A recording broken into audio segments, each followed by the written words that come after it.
सुप्रभात प्यारे बच्चों, आप सबका मैं इस वीडियो क्लास में स्वागत करती हूँ। बच्चों, आज के इस वीडियो में हम लोग कहानी कला के तत्वों के आधार पर मुंशी प्रेमचंद जी द्वारा रचित बलिदान कहानी की समीक्षा पढ़ेंगे। कथा सम्राट मुंशी प्रेमचंद जी की कहानियों में आदर्शवाद है, यथार्थवाद है। आदर्शवाद एवं यथार्थवाद का उचित समन्वय भी है और इसके साथ ही साथ जन सामान्य में विश्वास के रूप में पाए जाने वाले अति प्राकृतिक तत्वों का सृजनात्मक उपयोग भी है। बलिदान कहानी इन्हीं तत्वों के सन्निवेश से लिखी गई मुंशी प्रेमचंद जी की श्रेष्ठ कहानी है। कहानी कला के तत्वों के आधार पर बलिदान कहानी की समीक्षा इस प्रकार की जा सकती है। कथानक या कथा वस्तु। इस कहानी का कथानक एक निश्चित उद्देश्य की दिशा में यथार्थ घटनाओं एवं पात्रों के माध्यम से विकसित होता है। कथानक ग्रामीण श्रमिक वर्ग पर आधारित होने के साथ साथ कृषक परिवार के सेवा, त्याग और समर्पण की भावना का पोषक है। हरखू एक ऐसा किसान है जो शक्कर के व्यापारी से किसान बना है और जमींदार की बहुत लंबे समय से जमीन जोतता आया है। वह प्रकृतिवादी होने के कारण अपना उपचार नहीं कराता, अतः दीर्घ काल तक अस्वस्थ रहकर अपने गांव के समर्थ व्यक्तियों की उदासीनता से संत्रस्त होकर परलोक सिधार गया। उसकी मृत्यु के बाद उसके पुत्र गिरधारी ने जमा पूंजी से उसकी इज्जत के अनुसार उसका अंत्येष्टि संस्कार किया। इस कारण उत्पन्न हुए धन संकट के कारण वह जमींदारी की 20 वर्ष से जोती गई जमीन को न ले सका। ग्राम्य अशिक्षा, निर्धनता और नियतिवाद ने उसे प्रेतात्मा बना दिया। उसका बेटा श्रमिक बनकर अपने परिवार का भरण पोषण करने लगा। गिरधारी की पत्नी सुभागी अपमान अनुभव करती हुई बेबसी का जीवन व्यतीत करने लगी। संपूर्ण कथानक सामाजिक सच्चाई पर आधारित है। बलिदान कहानी जमींदार, कृषक और श्रमिक तीनों के बीच के दारुण संबंधों की महागाथा है। यह कथानक तत्कालीन ग्राम्य समाज में किसान मजदूरों की जर्जर आर्थिक व्यवस्था तथा उनके शोषण में लिप्त जमींदार, बनिए और साहूकार जैसे संपन्न लोगों की दुष्प्रवृत्तियों के चित्र साकार करता है। झूठी शान शौकत भी ग्रामीणों की विपन्नता का मुख्य कारण है। इसे भी कथानक के द्वारा स्पष्ट किया गया है। कहानी के कथानक में घटना, चरित्र एवं भाव तीनों का श्रेष्ठ समन्वय हुआ है। बलिदान एक ऐसे युवा किसान गिरधारी की कहानी है जो अपने पिता के क्रियाकर्म में अपनी हैसियत से ज़्यादा खर्च करके अपने लिए मुसीबत मोल ले लेता है। इसी के साथ पिता के क्रियाकर्म को विधि विधान पूर्वक संपन्न करने के चक्कर में बहुत समय तक खेतों की देखभाल नहीं कर पाता।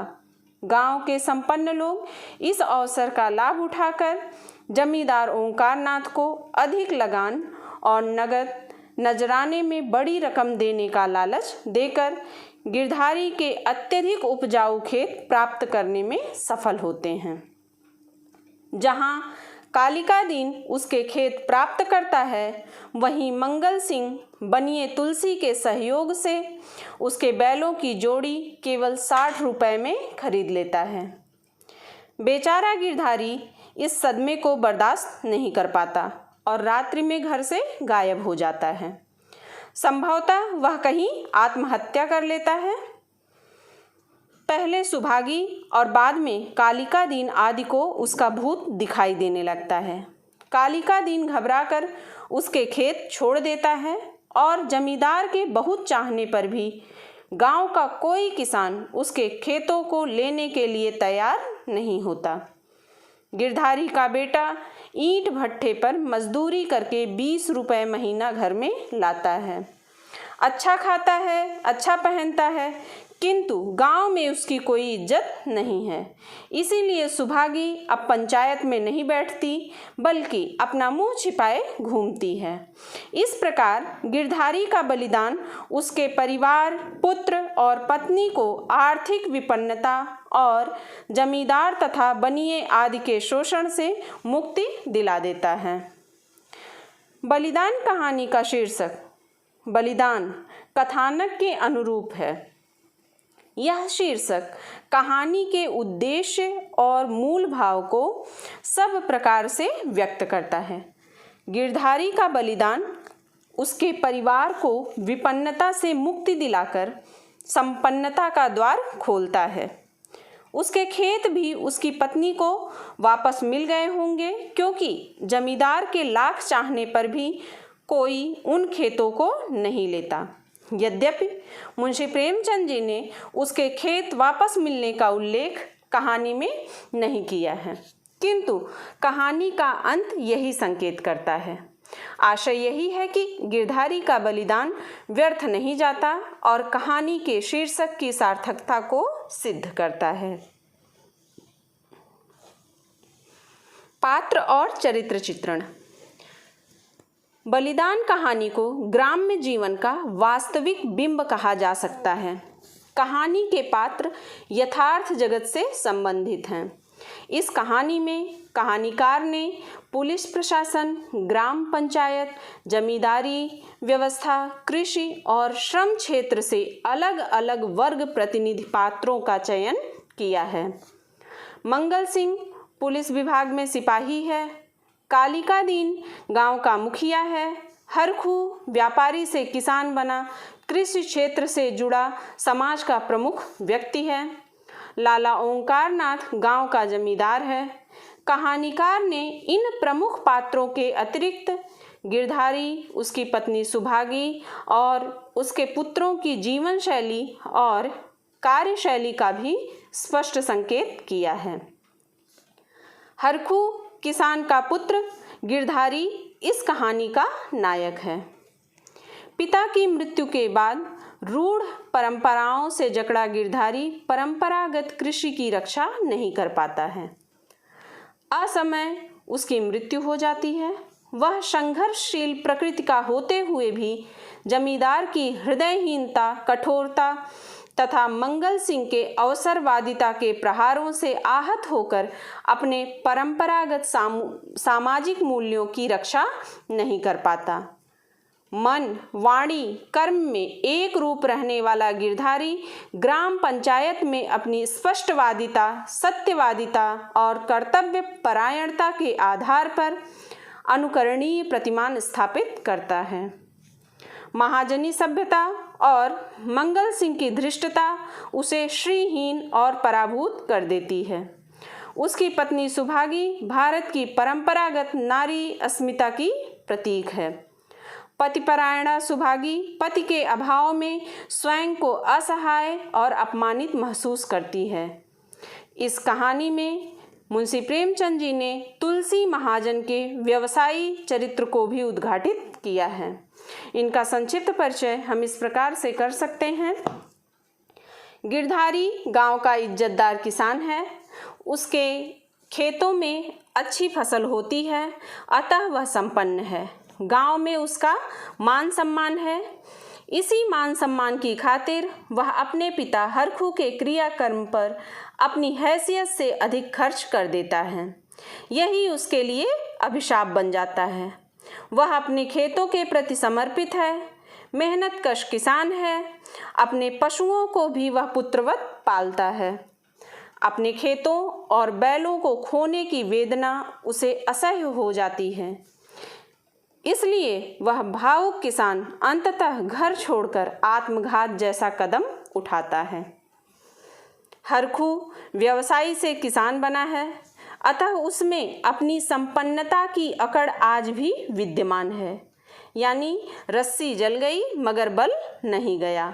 वह अच्छा संपन्न किसान है, इसलिए गांव के विवादों आदि को सुलझाने में उसकी सम्मति को सम्मान दिया जाता है। वह स्पष्ट वक्ता है, जो कहता है बेलाग कहता है। प्रवृत्ति से वह कंजूस है, इसलिए बीमार होने पर दवा पर खर्च नहीं करता। उसकी यही प्रवृत्ति उसके लिए जानलेवा सिद्ध होती है। ओंकारनाथ गांव का जमींदार है और शोषक वर्ग का प्रतिनिधि है। अवसर का लाभ उठाने से वह बिल्कुल नहीं चूकता। अवसरवादी होने के कारण उसमें दया अथवा करुणा बिल्कुल नहीं है। इसीलिए गिरधारी की परिस्थितियों और मजबूरी पर विचार किए बिना निर्दयतापूर्वक अपने खेत उससे निकालकर कालिका दीन को दे देता है। पैसा ही उसके लिए सब कुछ है। मंगल सिंह, कालिका दीन और तुलसी बनिया भी शोषक वर्ग के पात्र हैं। इसलिए ये सभी अवसरवादी और दूसरों की मजबूरियों का लाभ उठाकर अपना कार्य सिद्ध करते हैं। मानवता, दया, सहानुभूति इनमें कहीं भी नहीं है। हाँ, इन गुणों को हथियाकर ये अपना उल्लू अवश्य सीधा करते हैं। सुभागी कहानी की एकमात्र स्त्री पात्र है जो कि गिरधारी की पत्नी है। वह अपने हक के लिए लड़ने वाली, स्वाभिमानी, सम्मान के लिए जीने वाली, अंधविश्वासी ग्रामीण महिला है। गिरधारी का बेटा और अन्य ग्रामीण कथानक को गति देने में सहायक हैं। इस प्रकार बलिदान कहानी के पात्रों का चरित्र चित्रण बड़ी कुशलता से किया गया है। मुंशी प्रेमचंद जी ने अपनी इस समस्यात्मक कहानी के सभी पात्रों का यथार्थवादी चित्रण किया है। उनके सभी पात्र वास्तविक जगत के प्राणी हैं। उनमें किसी भी प्रकार की कृत्रिमता और बनावट नहीं है। कथोपकथन अथवा संवाद। कथोपकथन अथवा संवाद यद्यपि नाटक का मुख्य तत्व है, किंतु कहानी के कथानक को गति देने, वातावरण को सृजित करने, पात्रों के चरित्र चित्रण को उभारने में भी इनका महत्वपूर्ण स्थान है। कहानी में यद्यपि कथोपकथन अथवा संवाद का आधिक्य नहीं है, फिर भी जो भी संवाद हैं वे समस्या को उभारने वाले, वस्तु स्थिति की व्याख्या करने वाले और पात्रों के मनोभावों को चित्रित करने वाले हैं। वे मौलिक, सजीव, रोचक और कलात्मक हैं। मुंशी प्रेमचंद जी की संवाद योजना मार्मिक, गंभीर और सारगर्भित है तथा कथानक को गतिशील करने वाली है। संवादों में नाटकीय चमत्कार भी दर्शनीय है। जैसे, तब गिरधारी मंगल सिंह से बोला, तुम इन्हें ले लो तो घर के घर में ही रह जाएं। कभी कभी आँख से देख तो लिया करूँगा। मंगल, मुझे अभी तो ऐसा कोई काम नहीं, लेकिन घर पर सलाह करूँगा। गिरधारी, मुझे तुलसी के रुपए देने हैं, नहीं तो खिलाने को तो भूसा है। मंगल, यह बड़ा बदमाश है, कहीं नालिश न कर दे। मुंशी प्रेमचंद जी ने इस कहानी में कथोपकथन के साथ आत्मकथ्यों का भी पर्याप्त प्रयोग किया है। कहानी में मंगल सिंह हरखू, कालिका दीन गिरधारी, ओंकारनाथ गिरधारी, मंगल सिंह गिरधारी, तुलसी गिरधारी और सुखिया आदि के संवादात्मक कथनों द्वारा सामाजिक मनोविज्ञान के साथ साथ सामाजिक यथार्थमूलक आदर्शों का भी संकेत किया गया है। कहानीकार ने गिरधारी के आत्मकथनों द्वारा उसके विवशता, आस्था, विश्वास, हताशा, निराशा आदि को व्यंजित किया है। उसके इन कथनों के द्वारा उसका द्वंद्व, आत्मग्लानि और आत्म पराजय का भाव व्यंजित हुआ है। भाषा शैली। मुंशी प्रेमचंद जी पात्रानुकूल, भावानुकूल तथा परिस्थिति के अनुकूल भाषा एवं शैली का प्रयोग करने में सिद्धहस्त हैं। बलिदान कहानी में भाषा शैली का प्रयोग पात्र, विषय और परिस्थिति के अनुकूल किया गया है। रोचक और प्रचलित मुहावरों के साथ साथ व्यावहारिक सूक्तियों का भी प्रयोग किया गया है। हिंदी और उर्दू पर आधारित शब्दों से समन्वित प्रयोग से अभिव्यक्ति सहज, स्पष्ट और सशक्त हो उठी है। जैसे, लेकिन विदेशी शक्कर की आमद ने उसे मटियामेट कर दिया। धीरे धीरे कारखाना टूट गया, जमीन टूट गई, ग्राहक टूट गए और वह भी टूट गया। 70 वर्ष का बूढ़ा जो एक तकिएदार माचे पर बैठा हुआ नारियल पिया करता था, अब सिर पर टोकरी लिए खाद फेंकने जाता है। इन पर काल की गति का प्रभाव नहीं पड़ा। रस्सी जल गई पर बल नहीं टूटा। भले दिन मनुष्य के चरित्र पर सदैव के लिए अपना चिन्ह छोड़ जाते हैं।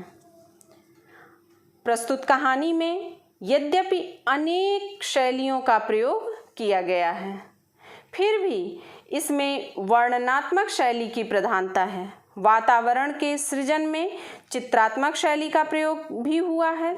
संवादों के प्रयोग से जहाँ कहानी में नाटकीयता का समावेश हो गया है, वहीं पात्रों के चरित्र चित्रण में भावात्मक शैली का प्रयोग भी दर्शनीय है।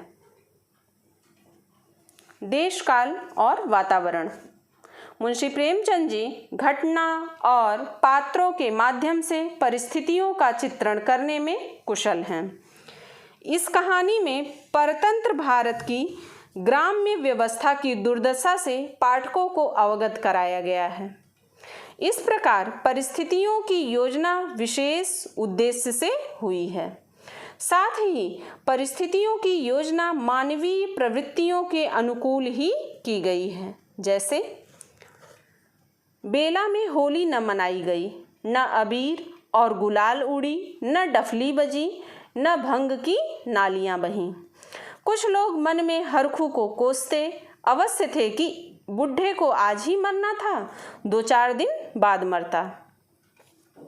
इसी प्रकार प्रकृति, ऋतु आदि का वर्णन करते हुए घटना और परिस्थिति को सजीव तथा यथार्थ रूप भी प्रदान किया गया है। जैसे, इस प्रकार 3 मास बीत गए और आषाढ़ आ पहुँचा।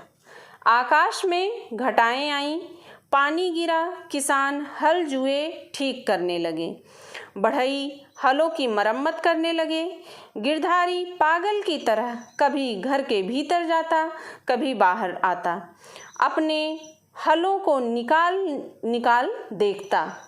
गांव में चारों ओर हलचल मची हुई थी। कोई सन के बीज खोजता फिरता था, कोई जमींदार के चौपाल से धान के बीज लिए आता था।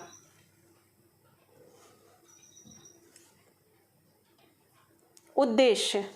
मुंशी प्रेमचंद जी यथार्थवादी कहानीकार रहे हैं। ग्राम्य समाज के वे अनुपम चितेरे हैं। गांव को उन्होंने निकट से देखा है, अतः वहाँ की समस्याएं, दुर्बलताएं, अंधविश्वास, रीति रिवाज और मानवीय संवेदनाएं उनकी कहानियों का मुख्य प्रतिपाद्य रहा है। बलिदान कहानी में झूठी मान प्रतिष्ठा के लिए ग्रामीणों द्वारा अपनी हैसियत से अधिक खर्च करने, गरीब मजदूर किसानों का जमींदार और बनिए साहूकार द्वारा शोषण किए जाने की समस्या को मुख्य रूप से उठाया गया है। इस कहानी में न केवल समस्या को उठाया गया है, बल्कि उसका समाधान भी प्रस्तुत किया गया है कि झूठी शान शौकत के लिए हैसियत से अधिक खर्च नहीं किया जाना चाहिए और न ही किसी एक खास व्यवसाय में बंधकर रहना चाहिए। इस बात को गिरधारी और उसके बेटे के माध्यम से कहानीकार ने व्यक्त किया है। किसानी में गिरधारी कर्जदार रहा, शरीर पर अच्छी कमीज और पैरों में जूता न आया। घर में कभी कभी तरकारी पकती थी और जौ खाया जाता था, किंतु उसका बेटा ईंट भट्ठे पर मजदूरी करके 20 रुपए महीना घर में लाता है। अब वह कमीज और अंग्रेजी जूता पहनता है। घर में दोनों जून तरकारी पकती है और जौ के बदले गेहूं खाया जाता है। किसानों की सादगी और खेती तथा खेतों के प्रति उनकी निष्ठा का चित्रण करना भी मुंशी प्रेमचंद जी का उद्देश्य रहा है।